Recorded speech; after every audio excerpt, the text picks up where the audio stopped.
En esta ocasión, María Josefina Millán ahorita nos va a hacer el grandísimo favor de moderar esta mesa, entonces ella hará las presentaciones pertinentes. Yo voy a presentarla a ella para que sepamos entre quienes estamos, ¿verdad? María Josefina Millán Orita nació en Tapachula, Chiapas, es licenciada en Ciencias de la Comunicación y maestra en Historia del Arte por la UNAM.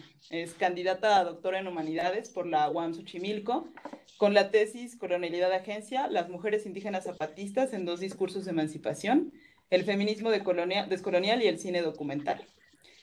Ha trabajado en diversos proyectos culturales con la sociedad civil, con la academia, con instituciones de gobierno y organismos internacionales. En los últimos años, su trabajo en el campo de las prácticas artísticas se ha enfocado en proyectos con perspectiva de género y comunitaria. Le interesa gestionar espacios de trabajo para residencias artísticas con proyectos de intervención social donde el proceso de creación involucre a la comunidad.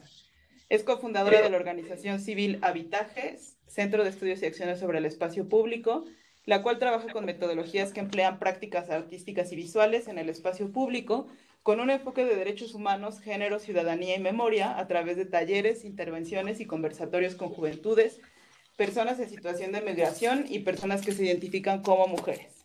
Le interesa el vínculo entre la academia y las organizaciones de la sociedad civil, porque la participación en dichos espacios le permite un ejercicio continuo de autorreflexividad y autocrítica en sus prácticas académicas y no académicas. Entonces, nada más les voy a pedir a las participantes, a los asistentes, que si podemos hacer las preguntas por el chat, porque Webex no nos permite hacer preguntas por vía voz ni vía video.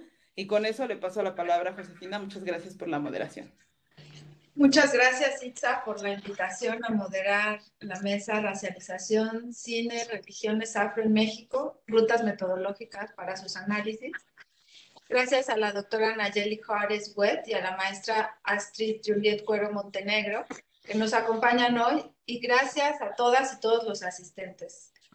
Antes de comenzar, quisiera explicar brevemente la forma en que nos organizaremos.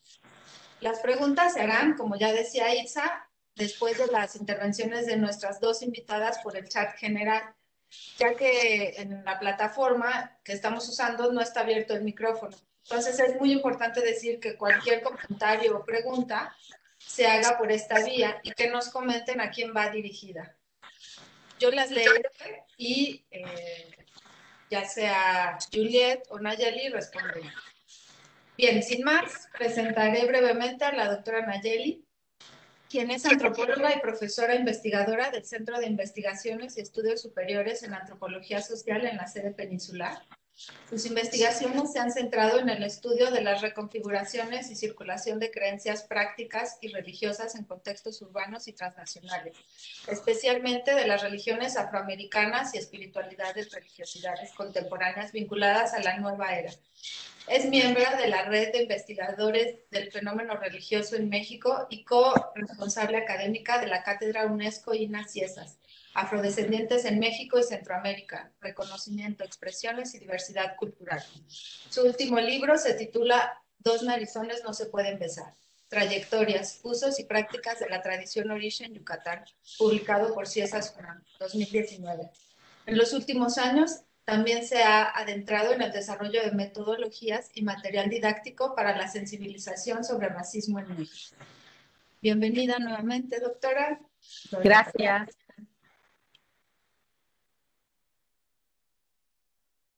Doy la palabra. Perdón, yo así como está. Bueno, pues, antes que todo, muy buenas tardes a todas y a todos los asistentes. Quisiera agradecer muy sinceramente a la doctora Itza Varela por esta amable invitación y al Programa Interdisciplinario de Estudios de Género, que pues me permite este espacio para dialogar e intercambiar con ustedes pues aprendizajes. Y también a Astrid Cuero, que ha sido muy amable en dedicar tiempo para poder comentar algo de mi trabajo. Entonces, bueno, el día de hoy yo titulé mi presentación como Racialización, Cine y Religiones Afro en México, rutas metodológicas para su análisis. Entonces, bueno, mi primera anotación para esta presentación es que mi enfoque sobre lo afro no ha sido en poblaciones afrodescendientes, aunque efectivamente sí se implican, sino más bien en la circulación y movilidad de prácticas y símbolos culturales identificados como negros, africanos, afrocaribeños, afrocubanos, afrodescendientes, según el contexto. En otras palabras, me ha interesado más la circulación de prácticas de origen afro, específicamente las religiones afrocubanas, que han germinado más allá de sus poblaciones históricas correspondientes y que se han ido relocalizando en diferentes países de muy diversos modos. La santería, bueno, no voy a hablar aquí de la praxis ni de las creencias ni de la religión, de esta religión afrocubana, sino de más bien cómo ha circulado en un periódico histórico determinado sobre el adentro y qué es lo que esto nos permite entender sobre la racialización y de lo afro a través específicamente de una cultura, de una industria cultural como fue el cine.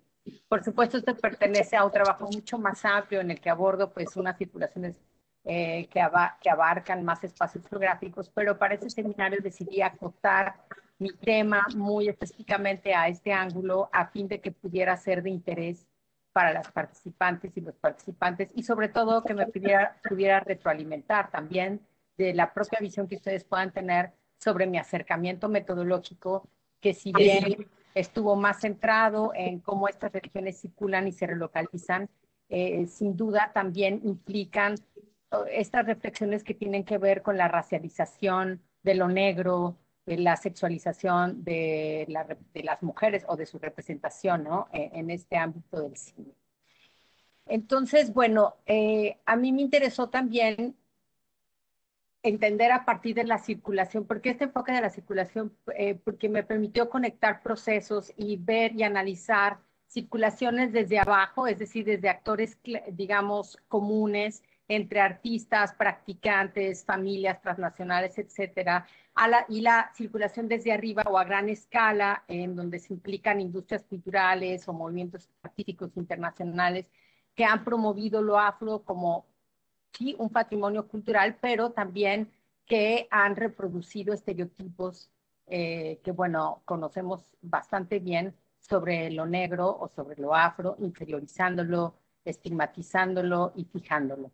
Entonces, un enfoque en la circulación, me permitió entender cómo es que la santería, esta religión de origen afrocubano que llega a México en la primera mitad del siglo XX y que es practicada como religión desde los años 60 y que hoy es bastante popular, circuló en México primero en las industrias culturales del cine y la música. Fue ahí donde podemos encontrar los primeros referentes de esta religiosidad. Y entonces yo me voy a enfocar en lo que yo distinguí como la primera etapa de su circulación. Yo analicé circulaciones y relocalizaciones, es decir, cómo en estos desanclajes y después circulaciones viene todo un proceso de reterritorialización, de reanclaje y de resemantización de muchos de sus símbolos y de sus prácticas. O sea, estamos hablando de que además es una religión que no es para nada vinculada nada más a las poblaciones afrodescendientes o afrocubanas, o sea, desde el siglo XIX trascendió estas fronteras étnicas y hoy día es apropiada por un sinnúmero de personas que para nada están en este movimiento etnopolítico de lo afromexicano. Entonces es posible encontrar, por ejemplo, mexicanos que dicen ser yorubas, por ejemplo, ¿no? Santeros que dicen ser yorubas. Eso es lo que nos explica. Pero bueno, en esta primera etapa de circulación, lo que a mí me interesó y que me interesa compartir con ustedes es cómo la estética de las religiones afro, en especial la música y la danza, fueron o se insertaron como parte de un repertorio gestual, musical y corporal que se construyó como nexo de interconexiones transatlánticas desde al menos finales del siglo XIX.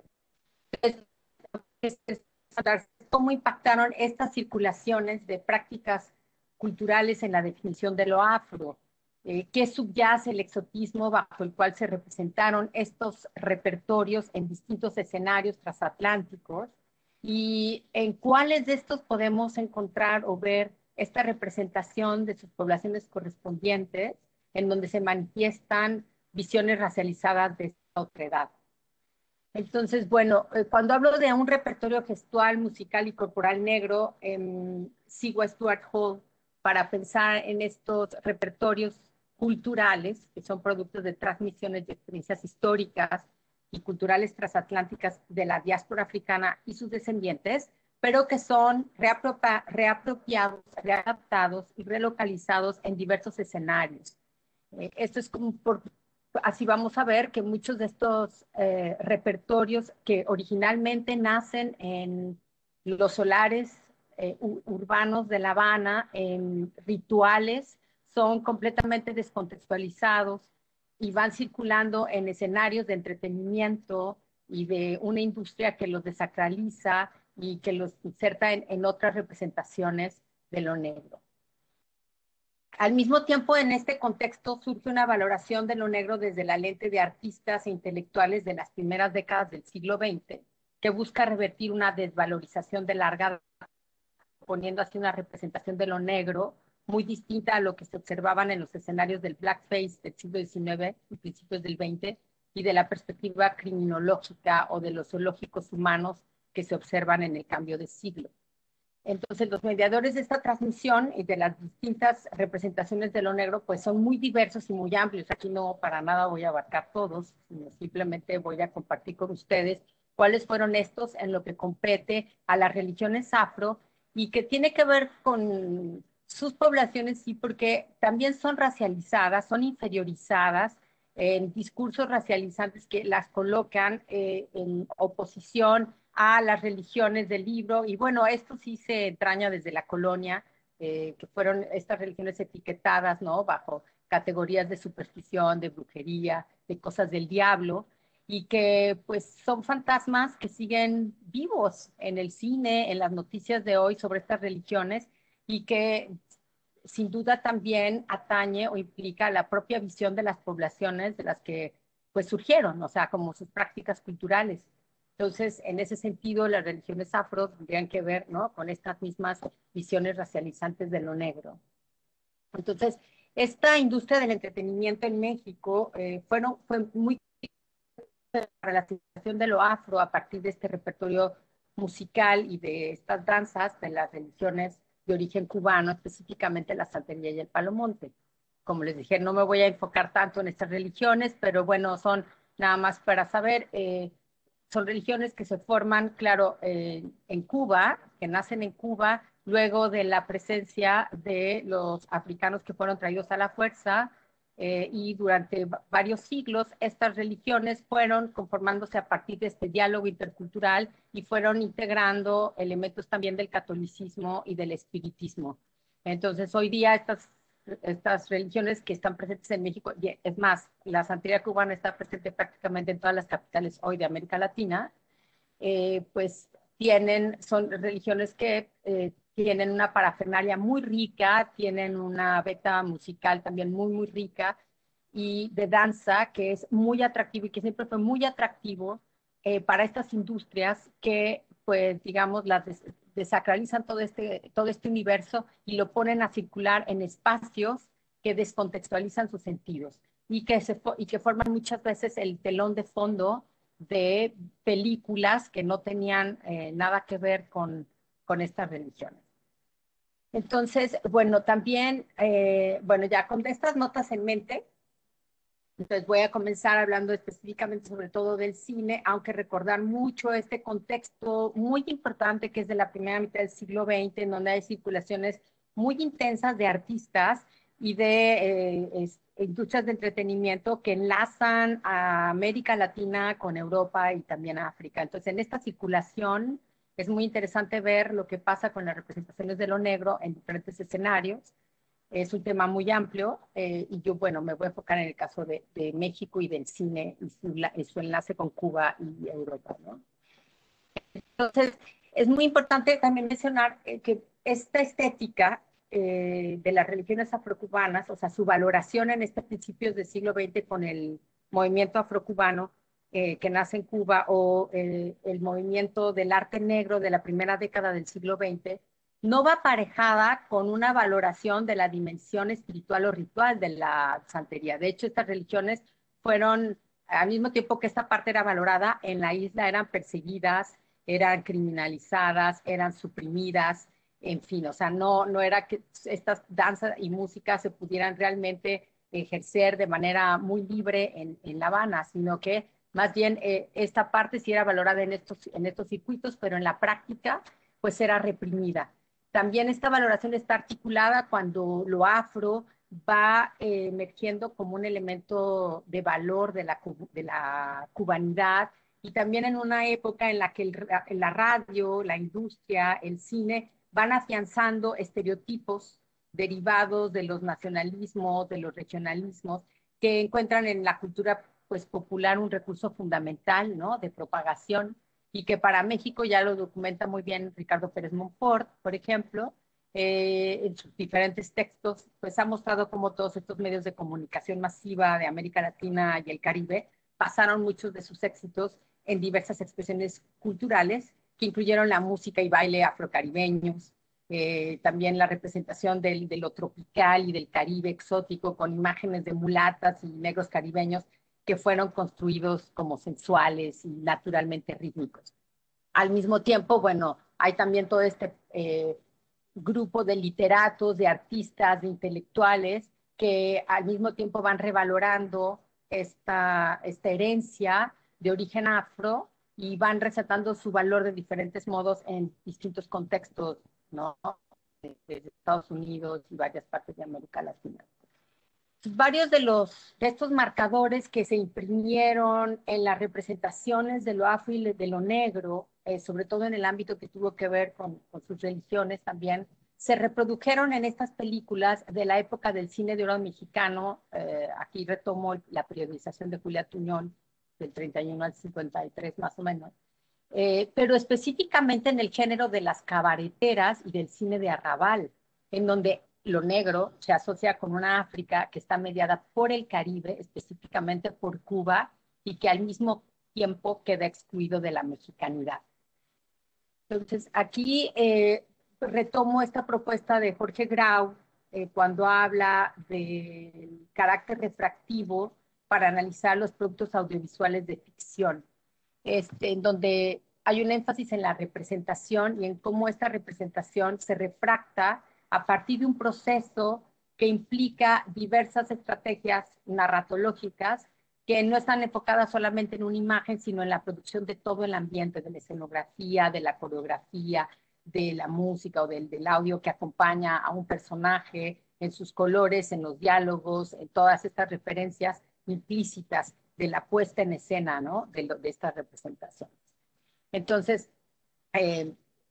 podríamos pensar en esta refracción de lo negro en una multiplicidad de escenarios en donde pues esto negro se descompone en múltiples referentes simbólicos e interpretativos. Entonces no es lo mismo lo negro en el arte negro de principios de siglo o del movimiento afrocubano o del renacimiento de Harlem que el negro del cine de oro mexicano. Entonces, tener en cuenta o tener en mente esto, no podemos nada más hablar de una sola representación, sino que lo interesante de la circulación es que nos va permitiendo ver, ¿no? Que esta representación o significado o los referentes simbólicos e interpretativos de lo negro se van refractando o van cambiando en esta circulación de escenarios o personajes y que están obviamente asociados a los contextos históricos en los que estos circulan. Entonces, la circulación y la masificación de las representaciones de lo negro en esta primera mitad del siglo XX fueron muchas veces intencionalmente distorsionados.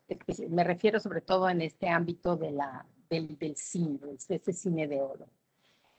Y bueno, también en muchos de los teatros y cabarets, ¿no? En donde había toda una fiebre también por esto de lo llamado negro, ¿no? En París se le llamaba negromanía, por ejemplo, que documenta una Diana Collet, bueno, y documenta, por ejemplo, como Josephine Baker podría ser pues una representante, un ícono de esta negromanía, en donde también había una representación de la animalidad y de la sensualidad y también de la comicidad que se asociaba a un salvajismo y a un imaginario sobre África, ¿no? Entonces es muy interesante cómo todos estos escenarios de lo llamado artístico y también del entretenimiento, del arte, de la cultura, pues tienen un papel muy importante en la masificación de las representaciones de lo negro que no, pues no podemos dejar de lado. Entonces, todas estas fueron las condiciones a partir de las cuales la estética de las religiones afrocubanas circuló en distintos circuitos transatlánticos que unen a México con Cuba, pero también con Estados Unidos y con Francia. Entonces, bueno, aquí no me puedo detener en todos, pero me interesa sobre todo, como les había dicho, en el cine, el famoso cine de oro. Entonces, la música y la danza que pertenecen al universo litúrgico de estas religiones afrocubanas fueron dos elementos de su estética que circularon fuera de la matriz religiosa y que fueron readaptados de muy diversas maneras en los escenarios del entretenimiento. En la misma Cuba, las versiones de lo negro, mediadas por el espectáculo, como nos lo recuerda Moore, se rebajaban, y cito, hasta constituir una fantasía exótica y racista, repleta de enormes telones de fondo, decorados con melones, recogedores de algodón, escenas canibalescas, payasos grotescos y comedias de caras negras. En Francia, la estrella del Nouveau Cirque de la Belle Époque, Rafael Padilla, un ex esclavo cubano que escapó de adolescente para convertirse en el primer payaso negro de la historia de ese país, en donde fue bautizado como Chocolat, representa a este bufón innato como parte de una marca corporal, es decir, del color de su piel y de los estereotipos asociados a la misma. El contexto más amplio en el que se enmarca su representación es el mismo en el que los zoológicos humanos, junto con las exhibiciones etnográficas en los jardines de aclimatación, circos y parques, sirvieron de laboratorio científico de la naciente antropología, cuyo carácter taxonómico tuvo un impacto fundamental en la representación jerarquizada y racializada de estos otros de las colonias, tal como nos lo recuerda Gilles Wedge y Jan Ardagna. Bueno, fueron estos escenarios de aclimatación en los que también se descubrieron danzas, hasta ese momento inéditas en Europa, que implicaban la ambivalencia del exotismo. A este respecto, Decoré Ajíjar señala que bajo el sintagma danza exótica subyacía una distancia que era geográfica, cultural e incluso ontológica. O sea, este otro lejano, inferiorizado y a la vez fascinante, reactivaba imágenes quiméricas y producía fantasías irresistibles.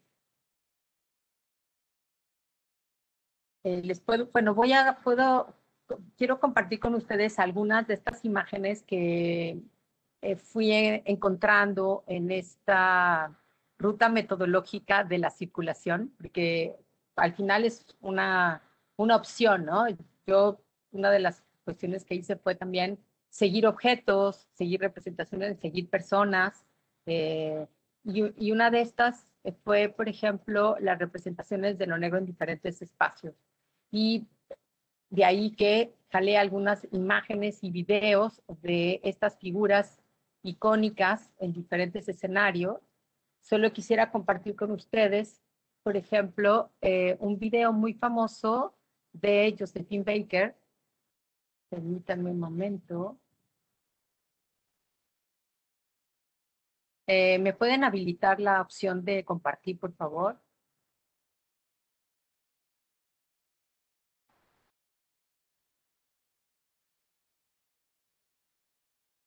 Gracias.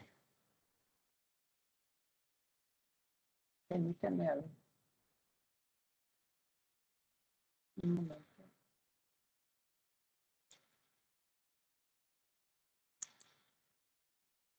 Un segundo, es que tengo que abrir primero esto. Paciencia.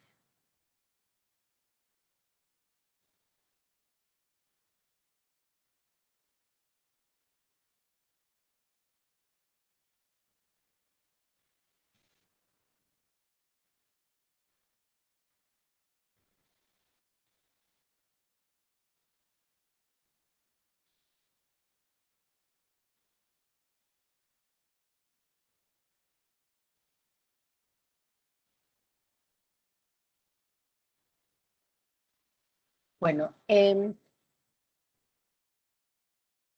autora nos señala como esta puesta en escena que es muy famosa, pues muestra este cuerpo exótico que encarnaba los fantasmas sexuales de la mujer africana, pretendidamente desprovista de las normas morales de la sexualidad blanca. Esta ambivalencia era muy bien aprovechada y recreada por los empresarios del show business. De esta forma, los performances de Baker al estilo clown y los discos que le hicieron famosa bajo la mirada europea se interpretaban como una supuesta naturalidad africana, refractados también en el jazz y en el charleston como parte de los estilos y ritmos del repertorio negro de Baker y del momento. Entonces, ahora les comparto.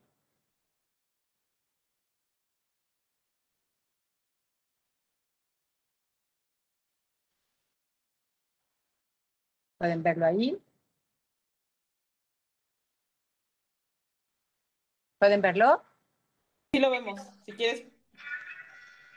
Y se escucha también.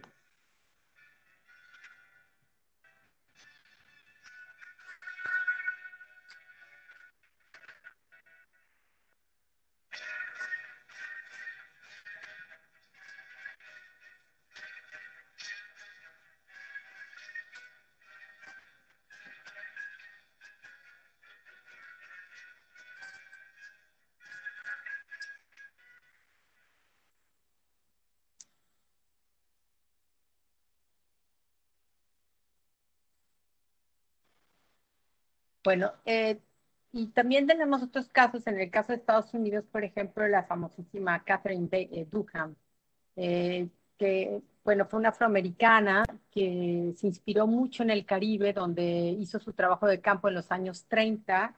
En esta época, bueno, hay que recordar el importante papel que había de los antropólogos y de esta visión importante sobre el estudio de lo afro y de lo negro en América, y que estaba muy marcado por el asunto, por buscar continuidades. Y uno de los espacios de continuidad por excelencia eran justamente las religiones. Entonces, Dunham, que fue, bueno, también estudió antropología, y bueno, por medio de Herskovitz, conoció a Fernando Ortiz, que es el padre de los estudios afrocubanos, a mediados de los años 30, también se introdujo en este mundo de las religiones y para ella, y sobre todo del vudú en Haití, fue una forma de conectarse con sus raíces. Y es de las pocas artistas en este periodo que tiene esta capacidad de transmitir su propia visión sobre lo afro o de lo primitivo, estilizado a partir de una danza moderna. En fin, hoy día Catherine Dunham es pues una antecesora muy importante de técnicas de danza en compañías pues muy representativas, ¿no?, de estos ámbitos. Entonces, bueno, digamos que circulaban, por un lado teníamos a Josephine Baker, pero también teníamos a muchas mujeres que participaban en el cine de oro mexicano como rumberas, que estaban en circuitos de videos que presentaban todas estas danzas exóticas, que era también un periodo importante de ellas, y que lo afro estaba ahí presente siempre, ¿no? Lo exótico, por supuesto, era el lejano oriente, era África, era el Caribe, y bueno, por supuesto, siempre en el cuerpo de estas mujeres y bueno, de las propias representaciones que algunas sí podían hacer y otras no tanto. En el caso de México, pues la radio, que tuvo un impacto muy importante en este consumo cultural de esta primera mitad del siglo XX, junto con la industria discográfica, pues jugaron un papel fundamental en la divulgación de los géneros musicales entre México, Cuba y, bueno, América Latina y también, por supuesto, Estados Unidos. Este éxito musical cubano estuvo acompañado de una importante, de una circulación importante de artistas en el extranjero. Aquellos que llegaron a México en los años 40 debutaron primero en los teatros, en las carpas, en los famosísimos salones de baile y en la radio, en los centros nocturnos. Recuerden que los 40 era una época de una vida nocturna muy prolífica. Y bueno, todas estas fueron plataformas que después los lanzarían al cine o a la pantalla grande. Pues varios músicos y cantantes cubanos vinculados al mundo religioso afrocubano incluyeron en su repertorio, de un modo más estilizado, composiciones o temas dedicados a las deidades de la santería. algunos de los cuales se convirtieron en éxitos comerciales muy importantes. Y bueno, muchos de estos éxitos se replicaban en diferentes espacios y podemos ver algunas de estas gestualidades en donde también mucho del repertorio y de la música que se evoca tiene que ver con el mundo religioso afrocubano, pero claro, aquí no se ve. Entonces, les voy a compartir, por ejemplo, el caso de Miguelito Valdés, con una legendaria interpretación de Babalú Ayé, en honor al orisha, que con ese término se conoce en la santería, Babalú Ayé, que es una composición de Margarita Leucona, y que pues de ahí le pusieron Mr. Babalú a nivel mundial. Era conocido pues por sus dotes de intérprete de la música afrocubana y que muchos reconocen con estos estilo gestual.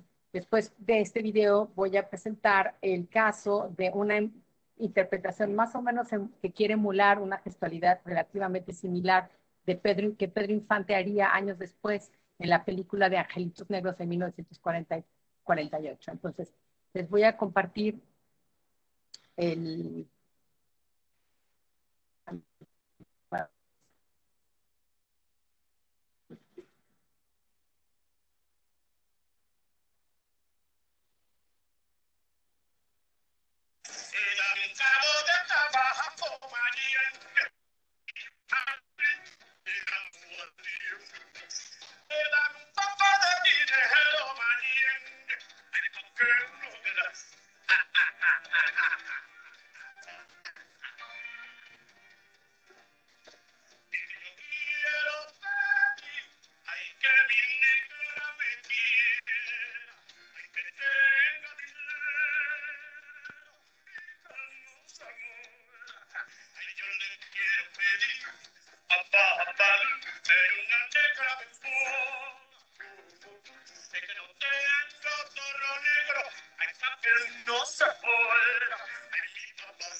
Espero que se haya escuchado bien.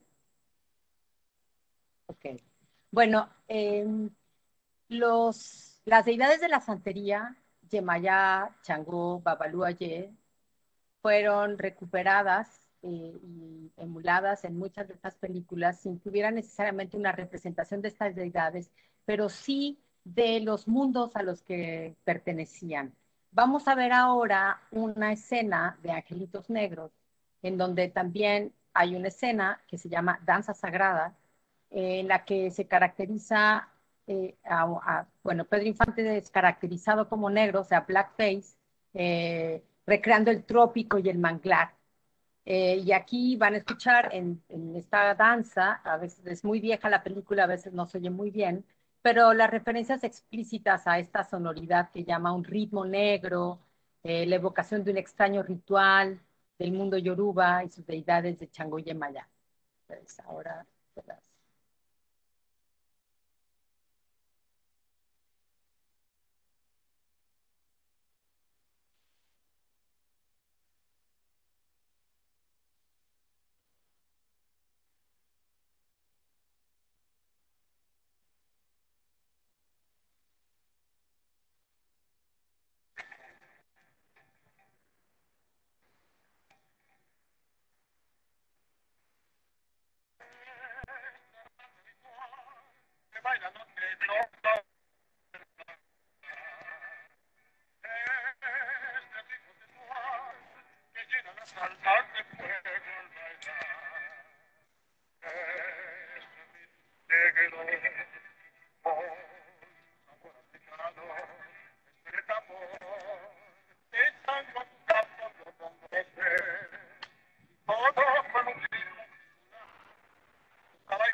Perdón. Bueno, pero fue, eso es solo algunos, digo, perdón que haya cortado, pero creo que para no, que me falta lo más importante al final, ya el tiempo ya vi. Entonces, bueno, fue sobre todo la rumba la que más se afianza en México, o sea, este género, representación de lo negro, siempre mediada por el estereotipo de lo cubano. Ya Gabriela Pulido nos ha mostrado en diversos trabajos cómo esta rumba fue en un primer momento incorporada a los repertorios musicales de las obras de teatro bufobanero, fungía como un marco escenográfico en el que siempre se representaban estos personajes de pues el negro y la mulata, y cómo de ahí se nutren y difunden los estereotipos asociados al colgorio y a la holgura sexual con los que se caracterizan, y después cómo son adaptados de manera más sofisticada en el cine. O sea, aquí hay toda una interfluencia de modelos corporales entre la industria, entre una industria que está pues consolidada, que incluye salones de baile, que incluye cines, centros nocturnos, en donde había una gran demanda por el llamado estilo tropical de origen cubano. Entonces, aquí es muy importante o cómo la figura de la mulata es representativa de esto llamado, representado como negro mediado por Cuba, en donde pues está representado mucho este exotismo ambivalente y una animalidad sensual que se naturalizaba a lo negro, salvo que en vez del manglar era transferido al cabaret, este escenario ideal, ¿no? De la moral holgada, del vicio y de la mala vida. Entonces, todas estas rumberas, y esto nos lo señala Ortiz, todas de piel clara, no fueron codificadas racialmente por su color de piel, sino por todos estos vestuarios, parafernalia y movimientos sexualmente provocativos vinculados al imaginario de lo caribeño en el cine mexicano. Esto se puede ver claramente ejemplificado en diversos filmes como Víctimas del Pecado.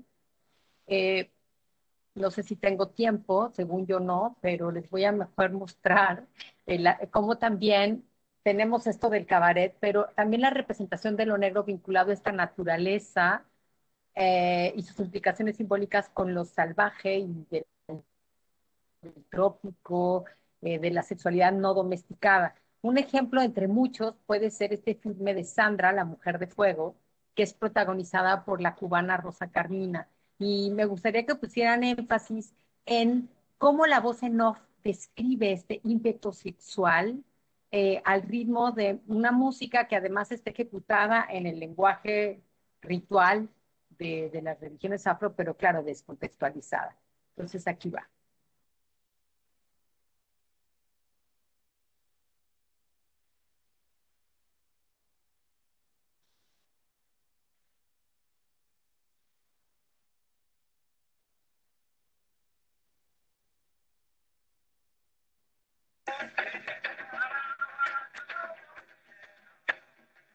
Entonces, brota en su mente la idea de ir a la selva y bailar entre aquellos hombres fieras una danza al son de esa música enervante que a ella le subyuga y la enloquece. Y sin pensar en el riesgo que corre, se lanza a la aventura.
Bueno, para finalizar, otro pequeño filme que me gustaría mostrar que tiene que ver con estas coproducciones en los años 50 entre México y Cuba, y que están también en un contexto en el que se representa a esta Cuba africana y a este México ajeno a esto, o sea, queda fuera de la mexicanidad, o sea, también hay muchos contrastes en muchas de estas películas.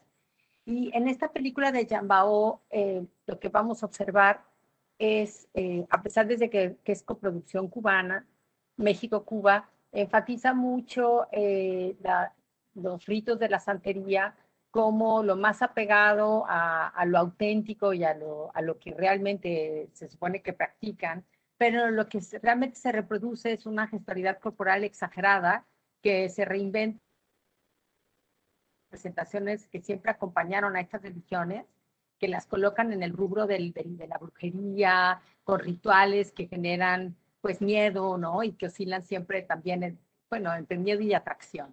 Entonces, aquí también se contrasta a la salvaje mulata, que van a ver ahora en un fragmento pequeño, con la mujer domesticada del hacendado blanco, de la película que pues no vamos a ver ahí, pero este hacendado sucumbe al atractivo erótico de aquella mulata con ayuda de Ochun, que es la orilla de la fertilidad y del amor en la santería, en un ritual de noche en medio de la selva, en donde supuestamente logra todos estos propósitos de seducción, y debido a que se encuentra bajo el yugo de su abuela santera, que encarna a la negra bruja, que es una mujer mala y que acaba desdichada, ¿no? Entonces, es el último filme, porque ya me pasé, o díganme ustedes si no se puede ver también. Bueno, es pequeño, no les voy a mostrar todo, solamente un pequeño fragmento.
Bueno, su super efecto especial de la época, que debe haber sido algo muy sorprendente. Pero bueno, con todo esto solo, bueno, quise mostrar una pequeña muestra, ¿no? De cómo todas estas circulaciones, mediadas por todas estas industrias culturales, pues fueron importantísimos propulsores de estas representaciones jerarquizadas de lo negro y sus vínculos con una África imaginada y construida como misteriosa, oscura, salvaje, peligrosa, exótica, y que están muy presentes hoy en pleno siglo XXI en muchos sentidos. Es algo que todavía me sigue impresionando.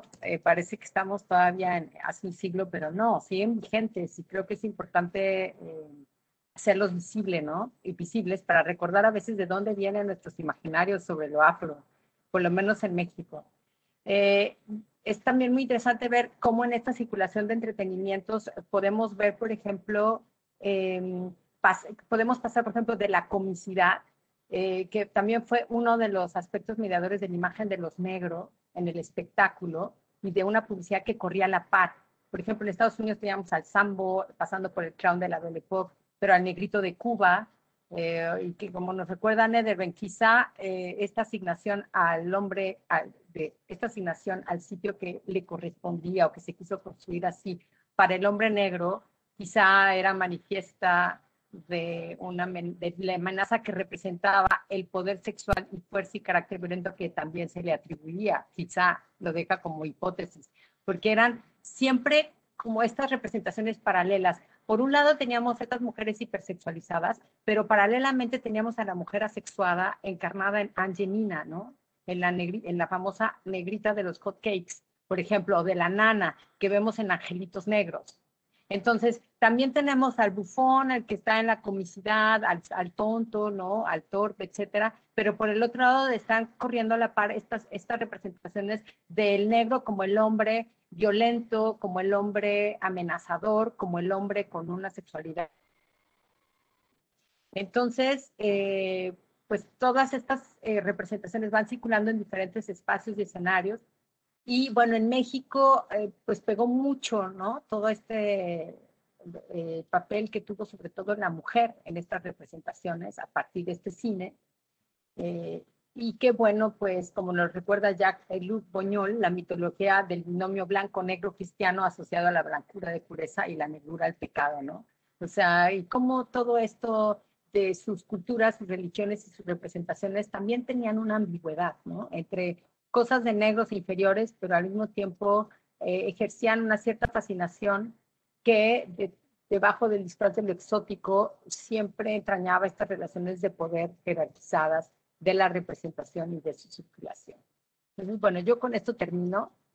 Gracias por su paciencia y disculpen por el tiempo.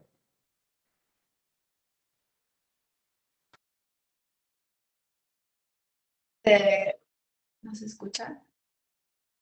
¿Se escucha? Okay.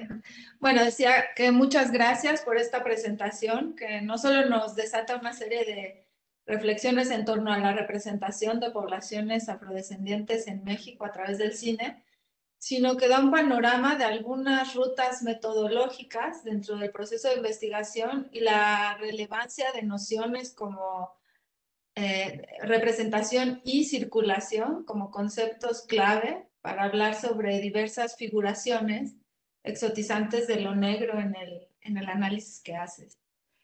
A continuación, comentará dicha presentación la maestra Astrid Juliet Cuero Montenegro, quien es feminista antirracista afrocolombiana, maestra en estudios sociales de la línea de estudios laborales de la Universidad Autónoma Metropolitana de la Ciudad de México y socióloga de la Universidad del Valle de Cali, Colombia.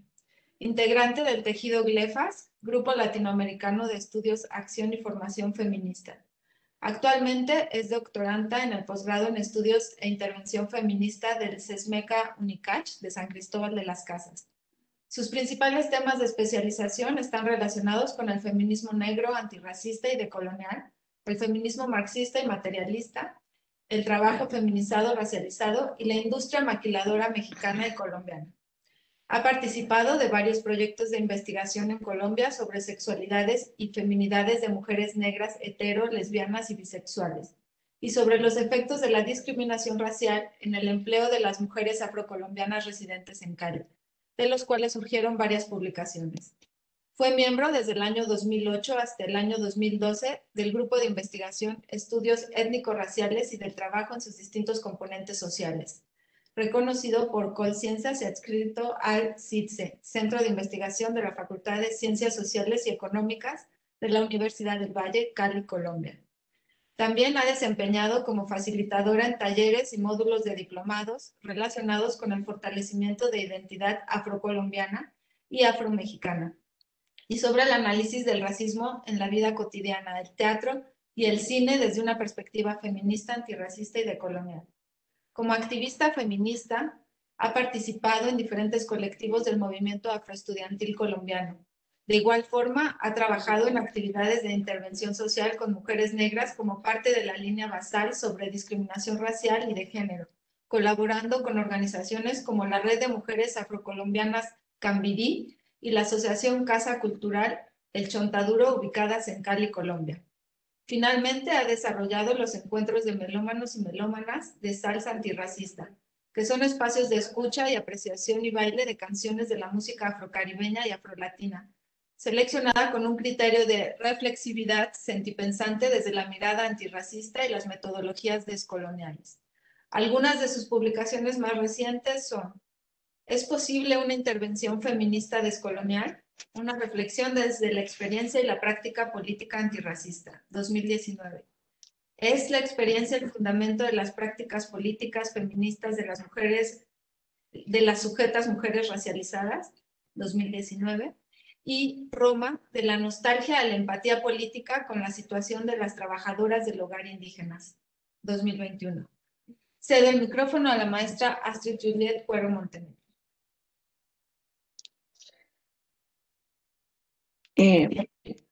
Hola, buenas tardes. Buenas tardes a todas, todos. Me dicen si se está escuchando bien. Sí, se escucha. Bueno, pues muchas gracias por la invitación a ITSA y bueno, pues también un honor y también un placer haber podido escuchar la presentación de la doctora Nayeli. Bueno, son temas que para mí pues son muy interesantes, ¿no? Porque vinculan pues, la afrodescendencia, la experiencia de la negritud, y vista desde el cine y la música, que justamente son como aspectos que yo también, bueno, tal vez desde otro ámbito he venido trabajando, así que es un gusto pues poder comentar este trabajo, ¿no? Trataré de ser breve, pero de todas maneras me ayudan con el tiempo, porque a veces hablo bastante, entonces por favor me van indicando, ¿no? Yo tendría, bueno, para decir que, bueno, a partir de la presentación y el artículo que pude leer, pues que sin duda se trata de un trabajo que me parece pues sumamente interesante, ¿no? Como este mapeo, revisión y reflexión que hace la doctora respecto a estos repertorios gestuales, musicales, ¿no? Que tienen que ver con lo negro, ¿no? Que justamente ella aclara que no es un entendimiento de lo negro, bueno, en un sentido esencialista, sino justamente histórico, y que, bueno, yo creo que ahí en su presentación eso queda claro, y que, bueno, ella lo va a hacer principalmente, pues, viendo cómo se expresa, digamos, esas representaciones de lo negro en la estética de las religiones afrocubanas, ¿no? Y eso también me parece muy interesante, que se centre, digamos, en la estética, porque justamente esa dimensión estética pues permite lo que a ella le interesa ver, que es esta cuestión de la refracción, ¿no?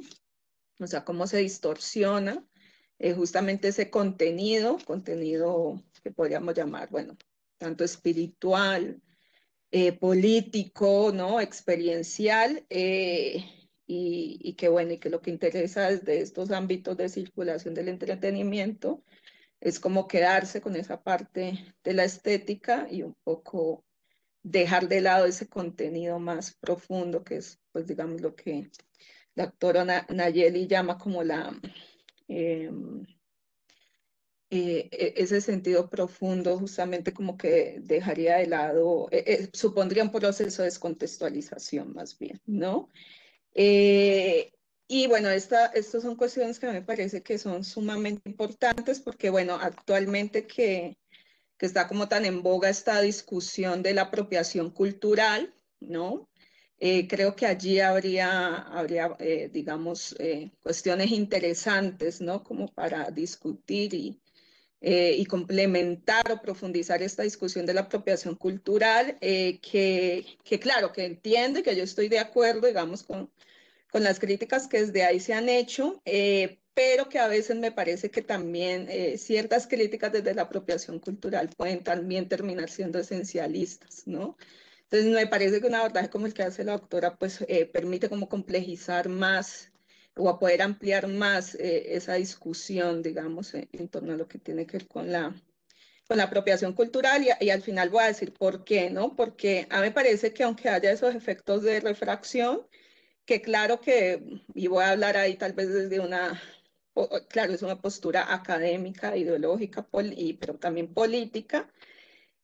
Sin duda esos procesos de refracción, ¿no? De lo negro a través de la circulación, digamos, de esos repertorios gestuales, eh, pues eso, contextualizan, podría uno decir también despolitizan, digamos, la experiencia de la negritud, despolitizan el contenido, digamos, de la espiritualidad de las religiones yorubas, a mí también parece importante cómo eso también permite circulaciones de, que también uno podría llamar, que podrían ser también afirmaciones, ¿no? Y eso lo voy a retomar más al final. Es un punto que puede ser polémico, pero me parece que justamente esta cuestión de la refracción, sí, sin duda descontextualiza, estereotipa, pero también podría en ciertos otros contextos dar lugar como a otras cosas, ¿no? Entonces, bueno, volviendo a esta cuestión, digamos, de cuestionar esto de lo negro en un sentido esencial y verlo más como una experiencia histórica, bueno, me parece muy interesante como, aunque, claro, entiendo que, digamos, la reflexión está más centrada, la investigación está más centrada en lo que circula como a principios del siglo XX. De todas maneras, esa relación con lo que ya se venía forjando antes, ¿no? Desde el siglo XIX y esa alusión que hace como a esas formas también de representación y estereotipación que se hacían, digamos, en los zoológicos humanos, ¿no? En esto que ella llama los jardines de aclimatación. Y claro, yo ahí no puedo, pues tal vez desde un comentario crítico que tiene que ver con mi propia experiencia, digamos, antirracista, es colonial, me parecería como que sumamente interesante que, digamos, se pudiera establecer un poco de manera como de mayor continuidad o ver la relación de continuidad, ver el continuum de lo que fue, digamos, justamente esa experiencia de racialización iniciada con los procesos de colonialismo y cómo, digamos, muchos de esos repertorios gestuales que ya se hacían desde esa representación, digamos, desde los procesos de esclavización, se mantienen en esta circulación dentro de estas industrias culturales, ¿no? Y con ello no estoy diciendo que la autora no lo tiene en cuenta, obviamente lo tiene en cuenta porque ahí está, pero me parecería, digamos, sumamente interesante poder, digamos, verlo, voy a decirlo así un poco desde la mirada descolonial y algo con lo cual yo también muy recientemente he comenzado a acercarme, sobre todo para leer como las representaciones del cine, que tiene que ver con esta cuestión de la colonialidad del ver, ¿no?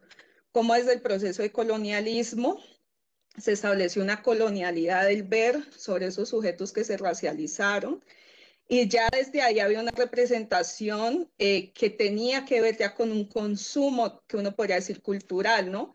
A pesar de que en los siglos, digamos, 15, 16 todavía no estuvieran desarrollados el cine o la música como estas industrias culturales del capitalismo, ya había todo un juego también de esos repertorios, digamos, gestuales, por ejemplo, bueno, con la representación gráfica, ¿no? Ahí ya, digamos, estaban establecidas esas cuestiones que nos mostró muy bien ella por ejemplo, con esos videos de Josephine Baker, o sea, como que esas formas de representar ya de por sí estaban antes en representaciones gráficas, ¿no? Incluso tal vez uno saliendo de la representación de la negritud y yendo también a la representación de lo indígena, eso también estaba como un poco en las representaciones que hacían los propios colonizadores, por ejemplo, los rituales de los indígenas llamados por ellos caribes, ¿no? De esos rituales caníbales, de esos rituales como que tenían que ver también con una expresión de una fogosidad sexual y al mismo tiempo como con supuestamente devorar, ¿no? De ser un peligro, digamos, para los colonizadores, ¿no? Y esto, pues claro, esto también, de otra manera, pero esto también se realizó con la gente negra, ¿no? Entonces, ver, por ejemplo, cómo esas representaciones en los zoológicos también tal vez pasaban por esas representaciones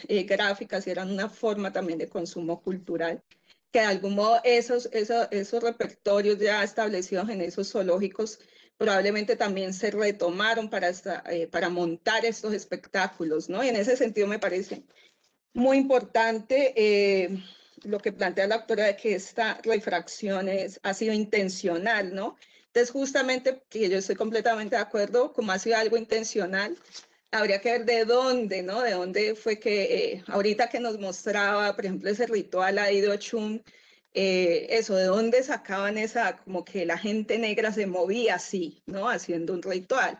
Cuando digo, yo no soy experta en religiosidades de matriz africana, pero pues uno puede decir, bueno, o sea, se ve obviamente que es exageradísimo y que muy seguramente no es así, ¿no? Sí, pero eso, como dices tú, eso está en imaginario y es un imaginario que justamente antecede todas esas relaciones coloniales, ¿no? Y digamos de los tempranos y luego de los tardíos procesos, digamos, de colonialismo, ¿no? Y que luego se van a representar, digamos, en el cine y en estos espectáculos musicales, ¿no? A mí también me parece este trabajo muy interesante, pensándolo en el contexto de México y justamente porque, bueno, de manera principal o el interés, uno de los intereses, pues aunque da cuenta, digamos, de cómo esto circuló en Francia, en otros países, pero de manera particular, cómo es que aquí circuló eso, ¿no? Porque yo creo que esto que una podría creer que sí, solamente se ha quedado como una representación estética del cine y la música, yo creo que esto ha estado muy fuerte en la forma como la sociedad mexicana representa lo negro, ¿no? Que justamente tiene que ver con esta cuestión de la extranjerización, ¿no? Que justamente la autora lo menciona, ¿no? Y que esa idea o esa representación del repertorio de lo negro se asocian a lo extranjero, en este caso a Cuba, porque claro, sin duda México tuvo pues durante esos periodos una relación muy fuerte con Cuba y luego probablemente con otros países con una presencia, digamos, africana o de lo afro fuerte, ¿no? Y fuerte en su representación de nación, como ha sido en Cuba. Pero aquí justamente se ponía en una dimensión se ha puesto en una dimensión de extranjerización que sigue todavía presente, ¿no? Y que, por poner el dato tal vez más superficial, por decirlo así, pues se expresa en que solamente hasta el año pasado pues se hizo un reconocimiento constitucional de la gente afro como parte, digamos, de la construcción de esta nación, ¿no? O de la, digamos, cultura mexicana, ¿no? Eso da cuenta, o sea, que sea tan tardío, da cuenta de que efectivamente aquí lo negro, lo afro, pues se ha asociado con una cuestión que está por fuera, digamos, de México y que incluso cuando se ha hecho el reconocimiento, quiero decir, más allá de lo constitucional, de que en la Costa Chica o en Veracruz hay población afrodescendiente o que hay una cultura que tiene que ver con lo negro, de todas maneras eso se asocia como a que eso tiene que ver, o sea, como que eso no hubiera surgido aquí o no tuviera que ver con un proceso histórico propio de México, sino que hubiera llegado por extranjeros, ¿no? Entonces, como que incluso eso es interiorizado por los propios movimientos afroamericanos, bueno, es lo que yo he sentido, no digo en todos los casos, pero sí en algunos, de que para reafirmar la identidad es como, bueno, yo no sé, tengo una abuela negra cubana o hay como tiene que haber un vínculo con algunos de estos otros países que se considera que ahí sí hay gente negra, ¿no? Digamos más auténtica como para reafirmar la negritud o cuando se representa la negritud siempre es como, digamos, asociada a esa relación con la gente extranjera, con la gente africana, como si aquí no hubiera habido una experiencia histórica de lo afro y de lo negro propia, ¿no? Y tal vez por eso en el cine tuvo tanta fuerza esa representación asociada a lo negro con la experiencia cubana, ¿no? Eso, bueno, eso me parece que también es interesante y sería importante explorar incluso en otros aspectos, ¿no? Como más allá, digamos, de la representación del cine. Y bueno, otra cosa que también yo he sido tal vez parte y comparto, digamos, esta reflexión que señala la autora y es que incluso cuando se intenta valorar lo negro, esos repertorios negros, ¿no? Sean desde la santería o sea desde otras dimensiones culturales, justamente esa valoración tiene como esta carga esencialista y entonces ahí también se está estereotipando, ¿no? O sea, que no solamente es, que casi siempre creemos que el estereotipo tiene que ver con una representación negativa o incluso de ocultar, invisibilizar, pero que incluso cuando se visibiliza, también, ¿no? Se está estereotipando, porque precisamente estereotipar es como hacer un recorte de realidad y justamente tal vez ese recorte tiene que ver con esto que la autora Nayeli llama la refracción, ¿no? Que es como tomar estas ciertas partes de la dimensión estética y vaciarlas como de este otro contenido, ¿no? Y bueno, para mí también muy interesante este juego de la ambivalencia, ¿no? Que justamente tiene que ver con el juego del estereotipo, que por un lado es la atracción, ¿no? Y el querer acercarse, querer visibilizar, pero al mismo tiempo un miedo, un rechazo, ¿no? O algo que se ve como peligroso, ¿no? Y creo que, bueno, los ejemplos de las películas que puso muestran muy bien ese juego de ambivalencia, ¿no? Por un lado, como que todos quieren acceder a esas mujeres o a esas representaciones de mujeres que encarnan esos repertorios de lo negro, aunque eso no tengan el fenotipo, por decirlo así, pero al mismo tiempo hay un miedo, ¿no? Y es ese juego constante entre la atracción y el rechazo, digamos, y el miedo, que sin duda, bueno, obviamente esto es una exotización y es racista, ¿no? Y bueno, ya para ir terminando, a mí me gustaría cerrar, pues bueno, claro, con cosas que a mí también me interpelan como un poco desde la reflexión que yo he venido haciendo, como desde la mirada antirracista descolonial, y es como esta cuestión, digamos, de esta representación, digamos, estética de las religiones afrocubanas. A mí me parece que tienen que ver con lo que una documentalista vietnamita, Tri Minh Ha, creo que se pronuncia, ha llamado como el problema de la autenticidad, ¿no? Y es que pareciera, claro, esto tiene que ver con las representaciones estéticas, pero incluso también con las representaciones políticas o que intentan ser más politizadas, que eso tendría que estar basado en una cuestión de ser auténtico, pero es muy fácil caer en esta búsqueda de la autenticidad en los esencialismos, ¿no? Entonces, justamente queriendo mostrar, digamos, la autenticidad de lo negro y cómo sería una representación de lo negro en esta cuestión, digamos, por ejemplo, ritual de la religiosidad afrocubana, pues entonces se cae como en esa exageración, ¿no? Queriendo aparentemente ser como fiel, ¿no? Y esto desde el lado del consumo, lo comercial, digamos, el tráfico comercial de esto, pero también como ella lo muestra incluso de quienes sí también tenía una intencionalidad, digamos, de valorar esos aportes, digamos, de lo negro, porque también esa circulación tenía que ver con eso, ¿no? Pero como que allí hay como unas cuestiones que para mí tienen que ver con esta cuestión del problema de la autenticidad, ¿no? Y bueno, a mí me parece que sería también interesante poder explorar, claro, de algún modo hay una mención allí que me parece muy interesante, y es un trabajo que yo no conozco a profundidad, pero digo, he escuchado por otras compañeras que sé que trabajan de esto, que es el caso de esta Catherine Dunham, creo que se llama, o Dunham, con la cuestión de la danza, ¿no? Porque tal vez hay una siente que esa podría ser una forma de representar lo negro que parece, que en todo este repertorio o este mapeo que presenta la autora, bueno, a mi modo de ver pareciera salirse un poco, ¿no? De tanto el estereotipo como el problema de la autenticidad, digo, es para el debate, o pareciera haber ahí otro tipo de intención, puede ser que no lo rompa completamente, ¿no? Pero bueno, pareciera, ¿no?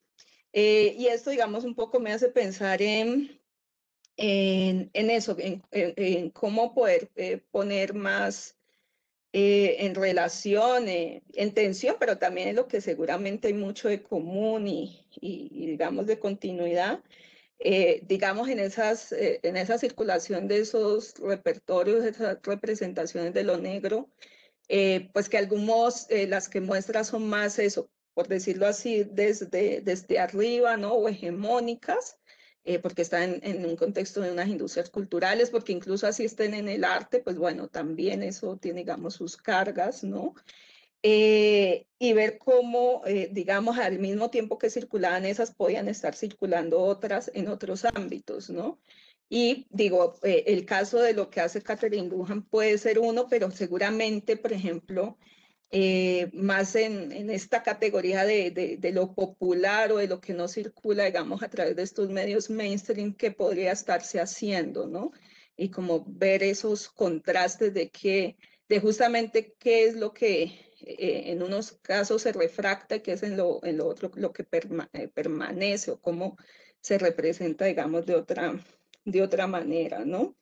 Y bueno, ahí ya, con esto cierro, es que, bueno, hay, claro, hay algo ahí que me interpela a mí personalmente, porque, bueno, yo, bueno, soy una salsera de corazón, y aparte, pues he venido como desarrollando desde hace, creo, unos 2, 3 años, un proyecto que yo le he llamado como Encuentro de Melómanos de Salsa Antirracista, ¿no? Que ha consistido en hacer un poco, bueno, un poco de investigación de la salsa, y que obviamente cuando uno investiga la salsa, pues tiene que ir mucho más allá de la salsa, ir a todos estos ritmos que le dieron origen, y obviamente vas a ir al son, a la rumba, al guaguancó. Cuba, pues es, digamos, el origen, ¿no? Y bueno, y luego todo lo que pasa en Nueva York, que justamente, bueno, Miguelito Valdés es uno de los que es como pionero de lo que luego sucedería después con la salsa a partir de los ritmos afrocubanos en Nueva York, ¿no? Y luego esto llega a Cali, yo soy de Cali, que según tiene también ese estereotipo de que es la capital mundial de la salsa, y eso para bien y para mal, digo, con su estereotipo y con sus cosas chéveres también. Entonces, el movimiento de la salsa en Cali, que obviamente incluye más cosas que la salsa, obviamente incluye que el acercamiento, digamos, de esa parte del sur de Colombia, pues con la música cubana, con los ritmos afrocubanos y con una apropiación muy fuerte que hubo allá diríamos también de todos esos repertorios de lo negro, ¿no? Tanto en la música, en la danza y el baile, pero como a nosotros nos llega, o por lo menos cuando se vuelve masivo, por decirlo así, que es en 60, 70, es justamente con el cine mexicano, ¿no? El cine mexicano tuvo un papel fundamental en la circulación y en la llegada de todos esos repertorios de la música, de lo negra, música tropical, caribeña y de lo negro, en Cali y en otras zonas de Colombia, ¿no? Pero bueno, por hablar de Cali. Y eso dio lugar a un boom fuertísimo. De hecho, pues se ha hecho la investigación de que el baile de salsa en Cali tuvo mucha influencia de los estilos o los pasos de baile, bueno, por un lado de las rumberas y por el otro lado de estos cómicos mexicanos, ¿no? Como Resortes, Tintán, en fin, ¿no? Y claro, y entonces lo que pienso es que claro, que ahí a nosotros nos llega todo eso refractado, ¿no? Pero, y lo interesante, lo complejo, lo contradictorio, es que nos llega todo eso refractado, o sea, refractado porque, claro, los quienes encarnaban esa representación era gente que principalmente no era negra, ¿no? Y que de hecho, bueno, por ejemplo, en el caso de Angelitos Negros hay blackface, y bueno, tal vez Tintán y Resortes no hacían blackface, pero bueno, obviamente pues no son gente negra. Pero bueno, encarnaban, ¿no? Todos esos repertorios y las rumberas, ¿no? Ninón Sevilla, Tongolele, en fin. Pero entonces llega eso refractado a través de cuerpos que no son negros, pero están haciendo toda esa representación de lo negro a experiencias y cuerpos que sí son negros, ¿no? Porque en Cali sí hay pues una experiencia negra muy fuerte, y el movimiento de salsa en Cali obviamente no ha sido encarnado solo por gente negra, pero sí que en un inicio pues la gente negra tuvo un papel muy importante. Entonces eso lo va a vincular con lo que decía al inicio de cómo esa refractación que por un lado, digamos, desde un punto de vista ideológico, crítico, político, uno podría decir, bueno, es que pues eso es un vaciamiento, es esta descontextualización, es esta, bueno, despolitización, si lo quisiéramos decir así, de todo lo que ha sido la experiencia negra, porque pues hay un montón de estereotipaciones, exageraciones, etcétera, pero como eso cuando llega como a otra experiencia negra, que claro es distinta, porque la experiencia negra de Cali es pues muy distinta a la cubana, ¿no? En muchos aspectos, empezando, bueno, o sea, no solo el contexto, sino también, bueno, tanto bueno, el contexto, digamos, histórico y la cuestión, digamos, urbana también, pero eso tiene un impacto emocional y experiencial tan fuerte, digamos, en la gente negra en Cali,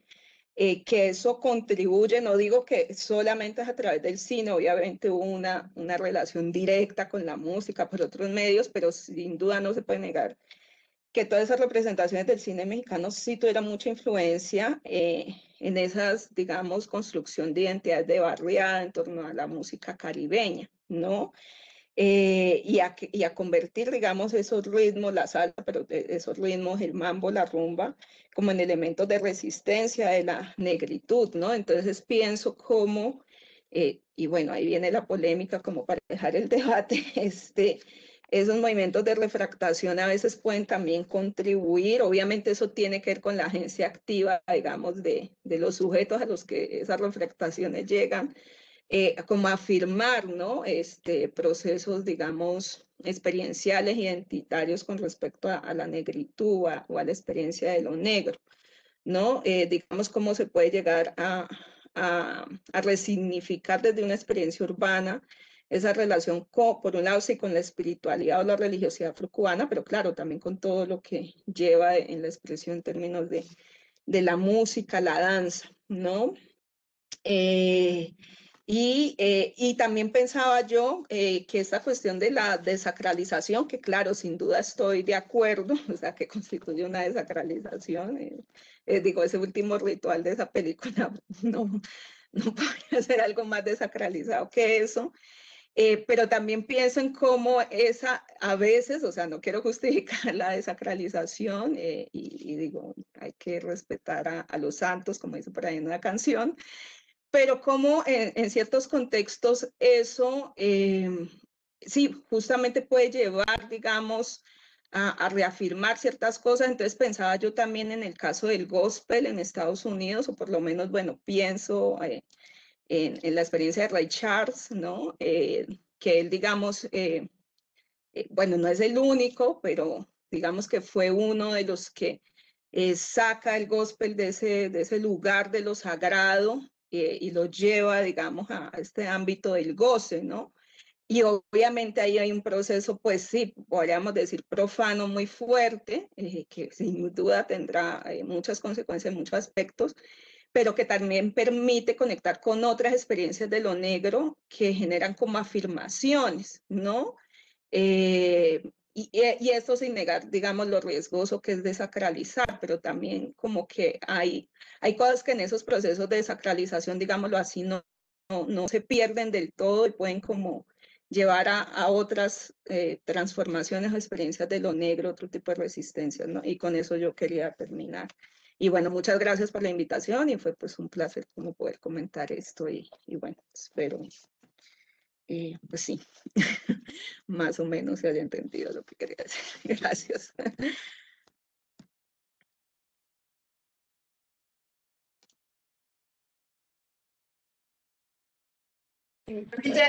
¿Sí me escuchan? ¿Me escuchan? Sí. Que es cierto, nos permite una lectura más amplia, con muchas aristas. Y creo que, bueno, para no comernos más, no comerme el tiempo de los asistentes, podemos dar lugar a las preguntas, si les parece, o comentarios. Entonces, invitamos a que por el chat general nos anoten las preguntas y nos digan a quién van dirigidas también. Veo una pregunta.